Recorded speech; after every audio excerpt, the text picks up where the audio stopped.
Hi hello. మనం గనక చూసుకుంటే నిన్న కావచ్చు, మొన్న కావచ్చు, ఈరోజు కూడా కావచ్చు, చూసుకుంటే గనక అఫీషియల్ కాంగ్రెస్ పేజీలో పెట్టిన పోల్ మాత్రం చాలా కూడా చర్చనీయాంశంగా మారిందని చెప్పేసి మనం మాట్లాడుకోవచ్చు. అఫీషియల్ గా మాట్లాడవచ్చు. ఇండియన్ నేషనల్ కాంగ్రెస్ మనం లోకల్ కాంగ్రెస్ వాళ్ళు చెప్తున్న విషయం ఏంటంటే, సో దీన్ని బీఆర్ఎస్ వాళ్ళు హ్యాక్ చేసారు. బీఆర్ఎస్ వాళ్ళు ఎక్కడో దుబాయ్ నుంచి, అమెరికా నుంచి కూడా పోల్స్ వేయించేసి వాళ్ళు మెజార్టీ వచ్చేలా చేశారని చెప్పేసి కొంతమంది కాంగ్రెస్ వాళ్ళు చెప్తున్న విషయం.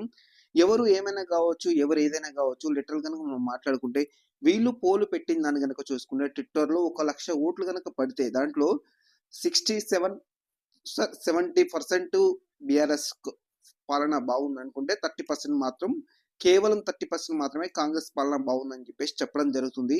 కానీ ఇక్కడ ఏం జరుగుతుందంటే ఏ ప్రభుత్వం కానీ, ఏ యొక్క అఫీషియల్ పేజ్ కానీ, ఏ యొక్క యూట్యూబ్ ఛానల్ కానీ ఒక పార్టీకి అనుకూలంగా పెడితే, ఇప్పుడు సపోజ్కి బీఆర్ఎస్ సోషల్ మీడియా ఉందనుకున్నాం మనం. బీఆర్ఎస్ సోషల్ మీడియా పోల్ పెడితే అన్ని బీఆర్ఎస్ కి అనుకూలంగానే వస్తాయి. అంటే 80% 90% బీఆర్ఎస్ కి అనుకూలంగానే వస్తాయి. Even Congress social media poll చేసినా కూడా కాంగ్రెస్ కూడా అలానే వస్తాయి. 90% 80% కాంగ్రెస్ కి అనుకూలంగానే వస్తాయి.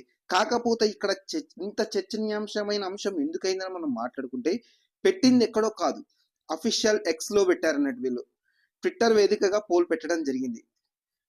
ట్విట్టర్ వేదికగా పోల్ పెట్టిన దానిలో ఏం జరిగిందంటే 70% పీపుల్ అది ఫామ్ హౌస్ పాలన బాగుంది, 30% పీపుల్ మాత్రం, కేవలం 30% పీపుల్ మాత్రమే ప్రజాపాలన అంటే ప్రజల వద్ద పాలన బాగుందని చెప్పేసి మాట్లాడడం జరుగుతుంది. ఇక్కడ వీళ్ళు చేసిన విషయం ఏంటంటే, ఫామ్ హౌస్ పాలన అని చెప్పేసి అంటే కేసీఆర్ పై వ్యతిరేకత ఏర్పడుతుంది, కేసీఆర్ ని వ్యతిరేకంగా మనం మాట్లాడినట్టయితుంది. సో ఇక్కడ ప్రజల వద్ద పాలన అంటే కాంగ్రెస్ ఎక్కువ ఓట్లు పడతాయనే ఉద్దేశంతో వీళ్ళు ప్రజల వద్ద పాలనని పెట్టడం జరిగిందని చెప్పేసి మనకు వస్తున్న సమాచారం. మీరు ఫామ్ హౌస్ పాలన అని చెప్పినా, లేకపోతే వేరే ఏమైనా పేర్లు పెట్టినా కూడా ఎందుకో కనుక చూసుకుంటే ఈ మధ్య మాత్రం బీఆర్ఎస్ గ్రాఫ్ పెడుతుంటే మనకు అర్థమవుతుంది.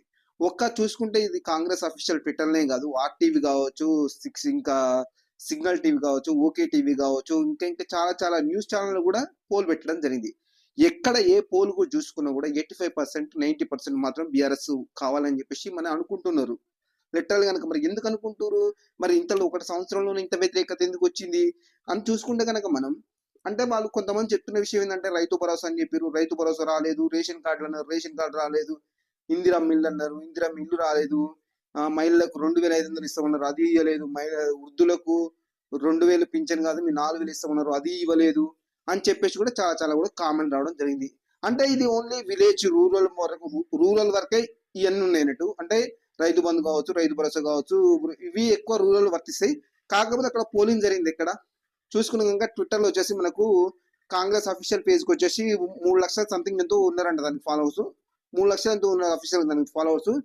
అందులో 3 లక్షల మంది చేసిన ఓటు చూసుకుంటే 1 లక్ష ఓట్లు పోలైంది. దాంట్లో కనుక చూసుకుంటే ఆ 1,00,000 ఓట్లలో కూడా అది 67% బీఆర్ఎస్ కు సపోర్ట్ ఓటేసారు. అంటే అక్కడ కనుక చూసుకుంటే అందరు కూడా కాంగ్రెస్ వాళ్ళే ఉంటారు, అందరికి 100%. మరి వాళ్ళకి మరి అండర్స్టాండింగ్ లేదా, ఎందుకు వ్యతిరేకత ఏర్పడింది అనేది కూడా అది $1 మిలియన్ ప్రశ్న కూడా మనం మారిపోయింది. అంటే చాలా మంది యూట్యూబర్స్ చాలా మంది చెప్తున్న విషయం ఏంటంటే, ఇప్పుడు ఇస్తామన్న హామీ లేదు, ఇప్పుడు వాళ్ళు ఉన్న దాంట్లో కూడా కొంతమంది రుణమాఫీ కాకపోవచ్చు, రైతు భరోసా రాకపోవచ్చు, ఇందిరమ్మ ఇల్లు రాకపోవచ్చు, 2,500 పింఛన్ రాకపోవచ్చు, వీటిని వాళ్ళు దృష్టిలో పెట్టుకొని ఓటింగ్ వేసారని చెప్పేసి చాలా మంది కూడా మాట్లాడడం జరుగుతుంది. సో మరి దీని గురించి కొంతమంది సపోర్ట్ చేసే జర్నలిస్టులు, లిటరల్ కనుక మాట్లాడుకుంటా పక్కా కాంగ్రెస్ ని సపోర్ట్ చేసే జర్నలిస్టు యూట్యూబర్స్ వాళ్ళు కూడా కొన్ని చర్చనీయాంశంగా మాట్లాడడం జరుగుతుంది. అసలు వీళ్ళ నోటి నుంచి ఇది వస్తుందా అని కూడా మనం ఎక్స్పెక్ట్ చేయం. ఆ రీతిలో మాట్లాడిన సంఘటనలు కూడా మన యూట్యూబ్ ఛానల్లో చూడడం జరుగుతుంది. వాళ్ళు ఏమంటారు, 100 కాదు 200% వ్యతిరేకత ఉంది అలాగని చెప్పేసి మీరు ఫామ్ హౌస్ వాళ్ళని ఎలా వెనకేసుకొస్తారు, అసలు ఈ పోలింగ్ ఎందుకు పెట్టిరు, ఈ పోలింగ్ మొత్తం ఫ్రాడ్ ఉంది, అంత ఫేక్ చేసిరు, దీన్ని హ్యాక్ చేసిరు, సో బీఆర్ఎస్ వాళ్ళు డబ్బులు ఇచ్చి తీసుకొచ్చుకొని ఓటింగ్ వేయించిరు అని చెప్పేసి మాట్లాడడం జరుగుతుంది.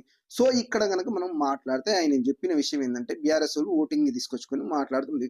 ఈవెన్ మీ కాంగ్రెస్ అఫీషియల్ పేజ్ లోకి వెళ్ళి వాళ్ళు అంత ఓటేయాల్సిన అవసరం లేదు కదా లిటరల్ గా మనం మాట్లాడుకుంటే. ఇప్పుడు సరే బీఆర్ఎస్ వాళ్ళు పెట్టిరు, లేకపోతే వేరే న్యూస్ ఛానల్ పెట్టిరు అంటే సరే ఏదో అనుకోవచ్చు. ఇప్పుడు కాంగ్రెస్ సంబంధించింది అధికార పార్టీ, అధికార ప్రతినిధులు ఒక 300-400 సునీల్ కనుగోలు టీం అని, ఇంకా వేరే టీం అని చెప్పేసి ఒక మినిమం ఒక 70-80 కోట్లు కూడా సోషల్ మీడియాకే కేటాయిస్తుంది ప్రభుత్వం. సో మరి మీరు వేయొచ్చుగా ఓట్లు, మనం మామూలుగా మాట్లాడుకో, మరి మీరు వేయొచ్చుగా ఓట్లు, మీరు ఎవరు ఎందుకు వేయలేదు ఓట్లు? అంటే రేవంత్ రెడ్డి ఇచ్చిన మీకు అన్ని ఫెసిలిటీస్ కావాలి, వాళ్ళు ఇచ్చిన డబ్బులు కావాలి, అన్ని కావాలి, కానీ ఓటు మాత్రమే వేయరు మీరు. అవును, ఇప్పుడు మీరు వేస్తాడ విన్ అయ్యేది కదా. వాళ్ళు ఏమనుకున్నారంటే యాక్చువల్గా సో మన ప్రభుత్వంపై ఇంత వ్యతిరేకత ఎందుకు వస్తుంది, చూసుకుందాం లేదో ఇట్లా ఫార్మాలిటీ గంట పెట్టేద్దానే పోలు అని చెప్పేసి వాళ్ళు పెట్టారు. కాకపోతే ఊహించని రీతిలో జనాలు తీర్పు చెప్పడం జరిగింది. సో వీళ్ళు ఉన్న ఊరికేనే ఉంటారా, దాన్ని స్క్రీన్ షాట్ తీసుకొని పెంట పెంట చేసి పెట్టేసారు. చూసుకుంటే కనుక మెయిన్ స్ట్రీమ్ మీడియా కావచ్చు, సోషల్ మీడియా కావచ్చు, ఈవెన్ ఢిల్లీ దాకా వెళ్ళింది న్యూస్ కనుక చూసుకుంటే. ఢిల్లీ దాకా పోయి ఆ ఎలక్షన్ల మీద దెబ్బపడే అవకాశం ఉంది. చూసుకుంటే కనుక చూస్తారా మీరు, ఇది ఎలా ఉంది, రేవంత్ రెడ్డి పరిపాలన జనాలు కోరుకోవట్లేదు, ఇచ్చిన హామీ నెరవేర్చలేదని చెప్పేసి వాళ్ళు అక్కడ వేరు. అసలు అంత అవసరం వచ్చింది ఇప్పుడు కాంగ్రెస్ వాళ్ళకి, ఇప్పుడు దాన్ని పోల్ చేయాల్సిన అవసరం నుంచి కేవలం 1 ఇయర్గా. సో మీకు కూడా అర్థమవుతుందిగా, మీరు కూడా గ్రౌండ్ రిపోర్ట్స్ చేసుకుంటారుగా.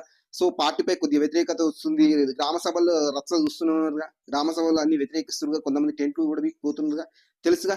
ఇవన్నీ తెలిసిన తరుణంలో కూడా మరి పోల్ పెట్టాల్సిన అవసరం ఏమి వచ్చింది? సో మీకు ఆల్రెడీ తెలుసు వ్యతిరేకంగా వస్తుందని. సో తెలిసినాక కూడా పోల్ ఎందుకు పెట్టారని చెప్పేసి $1 మిలియన్ ప్రశ్న ఉంది. సో దాని వాళ్ళు ఏం చేస్తున్నారు, కవర్ చేసుకోవడానికి ఏం చెప్తారంటే, సో దీన్ని కొంతమంది హ్యాక్ చేసారు, మా సోషల్ మీడియా వీక్ ఉంది, అందుకే మా వాళ్ళు ఓటీలు అని చెప్పేసి చెప్పడం జరుగుతుంది. సోషల్ మీడియా వీక్ ఉందా గీకుందా అది వేరు విషయం. సో మీరు అఫీషియల్ గా హ్యాండిల్ చేస్తున్న ట్విట్టర్లోనే 3 లక్షల మంది సంథింగ్ ఎంతో ఉన్నారు ఫాలోవర్స్. సో వాళ్ళందరూ ఓటేయట్లేదా, వాళ్ళందరూ ఎందుకు ఓటేయట్లేదు అని చెప్పేసి ఇది నేను అడుగుతున్న క్వశ్చన్ కాదు, చాలా మంది కూడా పబ్లిక్ అడుగుతున్న క్వశ్చన్. మరి ఇంత వ్యతిరేకత రావడం గల కారణాలు ఏంటి అంటే, అఫీషియల్ గా ట్విట్టర్ లో పెట్టిందని హ్యాక్ చేసిరని అంటారనే ఉద్దేశంతో చాలా మంది కూడా కొన్ని మీడియా ఛానళ్ళు, కొన్ని న్యూస్ ఛానళ్ళు, కొన్ని యూట్యూబ్ ఛానల్ కూడా పోల్ పెట్టడం జరిగింది యూట్యూబ్ లో వచ్చేసి. సో ఆ పోల్ లో చూస్తూ కూడా మాక్సిమం వచ్చేసి మరి బీఆర్ఎస్ కే సపోర్ట్ ఉన్నది లిటరల్ కనుక చూసుకుంటే.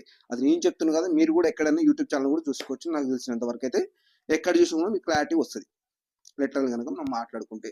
మరి ఇంత వ్యతిరేకత రావడం గల కారణాలు ఏంటి అనే అంశాలు కనుక మాట్లాడుకుంటే, అంటే నాకు తెలిసిన ఇన్ఫర్మేషన్ ప్రకారం సోషల్ మీడియాలో యాక్టివ్ ఉండేది ఎవరు, నిరుద్యోగులు కావచ్చు, లేకపోతే వేరే చిన్నపాటి జాబ్ చేసుకునేటోళ్ళు కావచ్చు, లేకపోతే పార్టీపై అభిమానం ఉన్న వాళ్ళు కావచ్చు, వాళ్ళు వీళ్ళు ఉంటారన్నట్టు. సో వాళ్ళు చూసిన మూవీ కావచ్చు, హైడ్రా కావచ్చు, ఇంకా కొన్ని అంశాలు కూడా కావచ్చు, వాళ్ళని ఎందుకో సో మనం ఇంత కష్టపడి మనం ప్రజాపాలన అని చెప్పేసి మనం తీసుకొచ్చుకున్నాం ఈ ప్రభుత్వాన్ని, సో మనకు వెన్నుదన్నంగా ఉండాల్సిన ప్రభుత్వం మన ఇల్లులే కూల్చేస్తుందని చెప్పేసి వాళ్ళు వ్యతిరేకత ఏర్పడిందా అని చెప్పేసి కూడా చాలా కూడా క్వశ్చన్స్ రావడం జరుగుతుంది లిటరల్లీ కనుక చూసుకుంటే. సో వాట్ ఎవర్ రీజన్ ఏదైనా కావచ్చు, ఇది పబ్లిక్ పల్స్ తెలుసుకుందని చెప్తే అధికార పార్టీకే లేనిపోని తిప్పలు ఎదురయ్యని చెప్పేసి మనకు వస్తున్న సమాచారం లిటరల్లీ కనుక చూసుకుంటే. నిన్న ఈ రోజు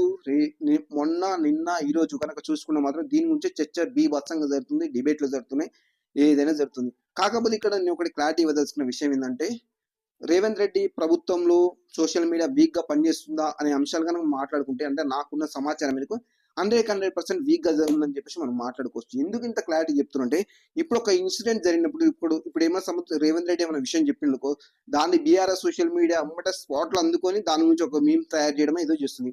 అదే సోషల్ మీడియా కాంగ్రెస్ అంతా యాక్టివ్ లేదని చెప్పేసి మనం మాట్లాడుతున్న విషయం కాదు. ఈవెన్ మనకు మహేష్ కుమార్ గౌడ్ కావచ్చు, గడ్డం ప్రసాద్ కావచ్చు, వాళ్ళు కూడా చెప్తున్న విషయం ఇదే.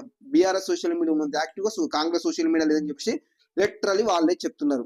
మరి సోషల్ మీడియా యాక్టివ్ గా లేకపోవడం గల కారణాలు ఏంటి అనే అంశాలు మాత్రం మన ప్రభుత్వం ఆలోచించాలి.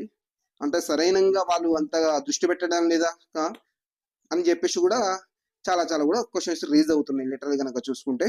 సో రీజన్ ఏదైనా కావచ్చు, 100% మనం మాట్లాడుకోవాలంటే, ఇప్పుడు కనుక చూసుకుంటే ఇప్పుడు సర్పంచ్ ఎలక్షన్ వస్తుంది. సర్పంచ్ ఎలక్షన్ ముందు ఇది పెట్టడం వల్ల దీన్ని హైలైట్ చేసేసి పీల్చి పిప్పేస్తారు మొత్తం సోషల్ మీడియా వాళ్ళు కావచ్చు, మెయిన్ స్ట్రీమ్ మీడియా వాళ్ళు కావచ్చు. వాళ్ళు ఏం చెప్తున్నారు, ఏదో మేము అట్లా పల్స్ తెలుసుకుందాం అని పెట్టాం, అదంతా ఫేకు, వాళ్ళు ఏదో కావాలని చేస్తారు, బీఆర్ఎస్ వాళ్ళు దొంగోట్లు వేయించరు అని చెప్పేసి మాట్లాడడం జరుగుతుంది. ఇప్పుడు వాళ్ళు ఎక్కడో వాళ్ళ అఫీషియల్ పేజీలను ఏమన్నా పెట్టుకుని ఇంత రచ్చ కాకపోవు, ఇంత విషయం కాకపోవు. సో మీ అఫీషియల్ ట్విట్టర్ లో పెట్టింది కాబట్టే, ఎక్స్ లో పెట్టింది కాబట్టి ఇదంతా రచ్చ జరుగుతుంది. కాకపోతే ఇప్పుడు నాకు తెలిసినంత వరకు అయితే ఇప్పుడు సర్పంచ్ ఎలక్షన్ ఉన్నాయి. సర్పంచ్ ఎలక్షన్ అయిపోయినాక చిన్నగా ఇప్పుడు ఫ్రీ ఉన్నప్పుడు ఒక 2-3 years అయినాక, సో 4 సంవత్సరాలు నడిచింది అయిపోయింది కదా మా ప్రభుత్వం, సో మీ స్పందన ఏందని అప్పుడు అడిగితే అయిపోయేది అని చెప్పేసి నా వ్యక్తిగత అభిప్రాయం. కాకపోతే ఏంటంటే ఇప్పుడు చూసారు కదా, సోషల్ మీడియా అనేది చాలా కూడా ఫాస్ట్ ఉంటుంది. మెయిన్ స్ట్రీమ్ మీడియా ఎప్పుడు చూడాలంటే ఎప్పుడు ఏదో టీవీకి వెళ్ళి చూడాల్సిన పరిస్థితి ఏర్పడుతుంది, కానీ సోషల్ మీడియా మాత్రం క్షణాల మొత్తం వైరల్ అవుతుంది. ఈ వైరల్ అయిన ట్విట్టర్ మొత్తం రాష్ట్రాన్ని మొత్తం స్తంభింపజేస్తుంది. ఒక మన తెలంగాణ రాష్ట్రాన్ని కాదు, ఏపీ కావచ్చు, లేకపోతే ఢిల్లీలో కూడా ఇదే రాద్ధాంతం జరుగుతుంది. సో చూద్దాం మరి ముందు ముందు ఏం జరుగుతుందో మరి ఇప్పుడు ఈ ట్విట్టర్లో పెట్టిన పోస్టు వచ్చిన పోలింగ్ మరి కేసీఆర్ ఫామ్ హౌస్ పాలన బాగుందని చెప్పింది ఢిల్లీలో బీజేపీ వాళ్ళకి ఏమైనా యూజ్ అవుతుందో లేదో మనం వేచి చూడాలి. Okay, thank you.